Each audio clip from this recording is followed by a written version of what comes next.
Hello friends, എല്ലാവർക്കും പുതിയ വീഡിയോയിലേക്ക് സ്വാഗതം. സീക്രട്ട് ഏജൻറ്റ് എന്തിനാണ് ബിഗ് ബോസ് ഹൗസിലേക്ക് പോയത് എന്നുള്ളതിൻ്റെ ഒരു കാര്യവും മനസ്സിലാവുന്നില്ല. കാരണം പോയിട്ട് കുറച്ച് ദിവസങ്ങൾക്കുള്ളിൽ തന്നെ രണ്ടാമത്തെ വാർണിംഗ് ആണ് ബിഗ് ബോസിൻ്റെ കയ്യിൽ നിന്ന് വാങ്ങിയിട്ടുള്ളത്.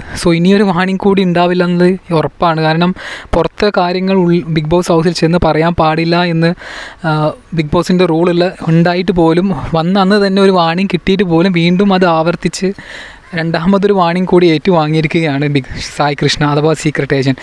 സത്യം പറഞ്ഞാൽ അദ്ദേഹം ഇങ്ങനത്തെ പരിപാടിക്കാണെങ്കിൽ ബിഗ് ബോസ് ഷോയിലേക്ക് പോകേണ്ട ഒരു കാര്യവുമില്ല.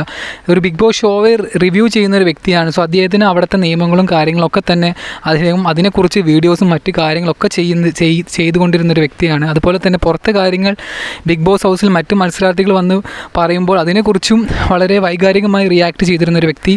അതേ തെറ്റ് ബിഗ് ബോസ് ഹൗസിൽ പോയി ചെയ്യുന്നതിന് എന്ത് തരത്തിലുള്ള എക്സ്പ്ലനേഷനാണ് അദ്ദേഹത്തിന് തരാനുള്ളതെന്ന് മനസ്സിലാവുന്നില്ല. തീർച്ചയായും പോയ കണ്ടസ്റ്റൻസിൽ വെച്ച് ഒരു വീക്കായ ഒരു വ്യക്തിയായിട്ടാണ് ഇപ്പോൾ കറൻറ്റ് സിനാരിയോയിൽ നമുക്ക് മനസ്സിലാക്കാൻ സാധിക്കുന്നത്. ബാക്കി മത്സരാർത്ഥികളൊക്കെ തന്നെ നല്ല രീതിയിൽ ഗെയിം കളിക്കുന്നുണ്ട്. പക്ഷേ ഇദ്ദേഹം മാത്രം എന്തോ നമ്മൾ പ്രതീക്ഷിച്ച അത്ര ഒരു പെർഫോമൻസ് ഇദ്ദേഹത്തിന് അവിടെ കാഴ്ചവെക്കാൻ സാധിച്ചിട്ടില്ല എന്നാണ് എനിക്ക് പേഴ്സണലി തോന്നുന്നത്. എന്താണ് നിങ്ങൾക്ക് സായി കൃഷ്ണയെ അഥവാ സീക്രട്ട് ഏജൻറ്റിനെ കുറിച്ച് പറയാനുണ്ടെങ്കിൽ കമൻറ്റ് ബോക്സിൽ പറയണം. ഒരു ചെറിയ വീഡിയോ ആണ്, ഇഷ്ടപ്പെടുന്നതിന് സപ്പോർട്ട് ചെയ്യണം. താങ്ക്